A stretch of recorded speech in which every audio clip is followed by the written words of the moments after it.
AP DSC 2024 notification విడుదల. ఏపీలో ఎప్పటి నుంచో నిరుద్యోగులు ఎదురు చూస్తున్న డిఎస్సి నోటిఫికేషన్ విడుదలైంది. మొత్తం 6100 పోస్టులకు ఆంధ్రప్రదేశ్ విద్యాశాఖ నోటిఫికేషన్ విడుదల చేసింది. వీటిల్లో SGT 2280, school assistant 2299, TGT 1264, TGT 215, principal 42 పోస్టులు ఉన్నాయి. మొత్తం 6100 పోస్టులను ఈ నోటిఫికేషన్ ద్వారా భర్తీ చేయనున్నారు. ఏపీ డిఎస్సి 2024 పరీక్షతో పాటు ఏపీ టెట్ 2024 పరీక్షకు కూడా నోటిఫికేషన్ విడుదలైంది.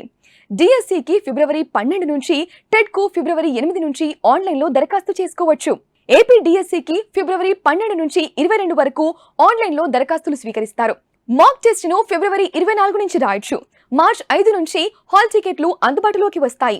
డిఎస్సి పరీక్షలు మార్చ్ 15 నుంచి 30 వరకు 2 సెషన్లలో నిర్వహిస్తారు. సెషన్ 1 పరీక్ష ఉదయం 9:30 గంటల నుంచి మధ్యాహ్నం 12 గంటల వరకు, సెషన్ 2 పరీక్ష మధ్యాహ్నం 2:30 గంటల నుంచి సాయంత్రం 5 గంటల వరకు ఉంటుంది. ఇక డిఎస్సి ప్రాథమిక కీని మార్చ్ 31ని విడుదల చేసి ఏప్రిల్ 1 వరకు అభ్యంతరాలు స్వీకరిస్తారు. ఏప్రిల్ 2న తుది కీ విడుదల చేసి ఫలితాలను ఏప్రిల్ 7న ప్రకటిస్తారు. రేపటి నుంచే టెట్ దరఖాస్తుల స్వీకరణ. ఏపీ టెట్ పరీక్షకు ఫిబ్రవరి 8 నుంచి 18 వరకు ఆన్లైన్ దరఖాస్తులు స్వీకరిస్తారు. ఆన్లైన్ మాక్ టెస్ట్ 19న అందుబాటులోకి వస్తుంది. టెట్ హాల్ టికెట్లు ఫిబ్రవరి 23 నుంచి డౌన్లోడ్ చేసుకోవచ్చు. పరీక్షను ఫిబ్రవరి 27 నుంచి మార్చ్ 9 వరకు 2 సెషన్లలో నిర్వహిస్తారు. ప్రాథమిక కీని మార్చ్ 10న విడుదల చేస్తారు.